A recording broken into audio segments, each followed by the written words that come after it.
Kerajaan sebelum ini menyediakan RM350 juta bagi merancangkan promosi dan aktiviti pelancongan supaya Malaysia kembali sebagai destinasi pelancongan pilihan utama dunia. Yang mana daripada RM20 juta telah diperuntukkan untuk manfaat kerajaan negeri bagi menyelenggara dan memelihara lokasi tarikan pelancongan seperti Tasik Timah Tasu di Perlis, Kenung Rimba Park di Pahang dan Pantai Teluk Kemang di Negeri Sembilan. Manakala kira-kira RM80 juta pula diperuntukkan bagi memelihara dan memulihara bangunan dan tapak warisan yang berpotensi diiktiraf oleh UNESCO, antaranya di Gua Niah, Sarawak, Lembah Bujang Kedah dan Royal Belum Perak. Dan banyak peruntukan dan inisiatif kerajaan dalam memperkasakan komuniti ini atau mungkin juga dikenali sebagai Community Based Tourism CBT.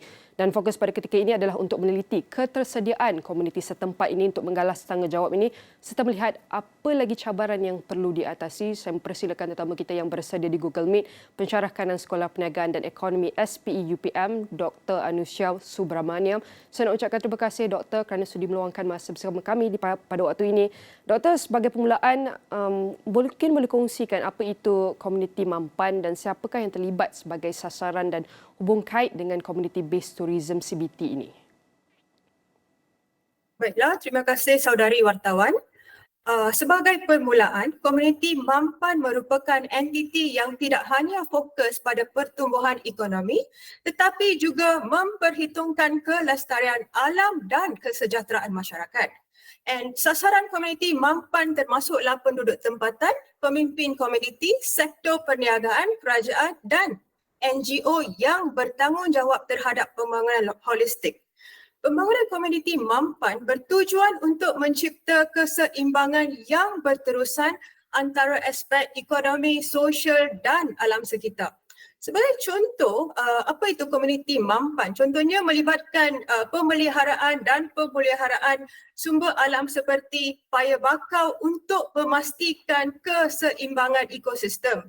Sebagai contoh, baru-baru ini 60 orang termasuklah pensyarah dan staf Sekolah Perniagaan dan Ekonomi Universiti Putra Malaysia juga merangkumi 10 pelajar dan 3 guru daripada Sekolah Menengah Kebangsaan Teluk Panglima Garang yang merupakan komuniti setempat terlibat dalam penanaman 50 anak pokok bakau di Taman Rekreasi Paya Bakau, Kampung Si Jangkang, Teluk Panglima Garang, Selangor. Saya memainkan peranan sebagai ketua projek dalam inisiatif ini yang bertajuk memperkasa komuniti melalui pemeliharaan bakau memacu pendapatan lestari yang bertujuan meningkatkan kesedaran komuniti untuk melindungi paya bakau dan mempromosikan tanggungjawab sosial dalam kalangan pelajar universiti. Bagaimana dan selain itu, community based tourism pula melibatkan penglibatan aktif komuniti tempatan dalam pengembangan dan pengurusan destinasi pelancongan. Ia memberikan tumpuan kepada pelancongan, ekoturism sebagai salah satu segmen pasaran yang unik untuk memperkasakan ekonomi komuniti. Contoh community based tourism contohnya melalui penanaman paya bakau yang saya katakan tadi, terdapat peluang untuk mengembangkan program pelancongan dalam Taman Rekreasi Paya Bakau Sejangkang, Teluk Panglima Garang, Selangor. Dan program ini juga memberikan peluang kepada komuniti setempat untuk mengukuhkan konsep perlancongan di kawasan ini selain daripada manfaat jangka panjang dalam pemeliharaan alam sekitar. Mungkin boleh kongsikan apakah antara cabaran dalam pelaksanaan untuk melestarikan pendapatan melalui pelancongan ini?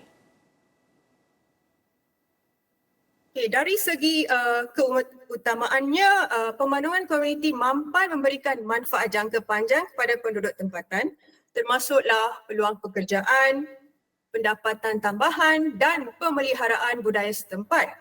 Inisiatif ini juga bertujuan untuk mewujudkan pelancongan yang lebih berkelanjutan dan bertanggungjawab terhadap alam sekitar, memberikan kesan positif terhadap imej negara sebagai destinasi pelancongan utama.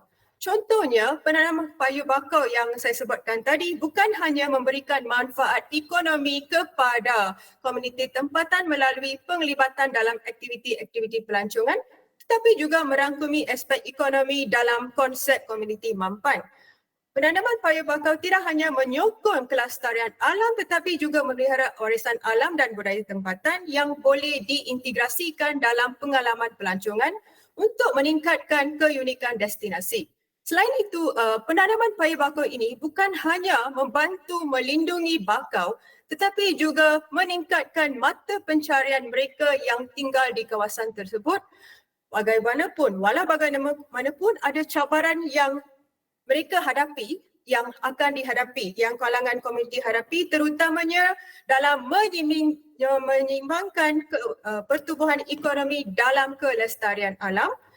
Pengurusan impak pelancongan seperti peningkatan jumlah pelancong dan pemeliharaan destinasi pelancongan merupakan cabaran yang perlu diatasi.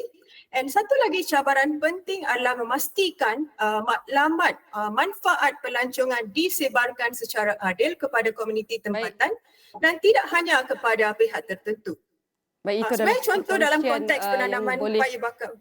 Baik, Doktor, kita tidak mempunyai banyak masa. Saya nak ucapkan terima kasih kerana berkongsi mengenai topik peberkasaan kelestarian pendapatan melalui ekopelancongan. Saya nak ucapkan terima kasih sekali lagi kepada pensyarah kanan Sekolah Perniagaan dan Ekonomi SPUPM, Dr. Anusia Subramaniam.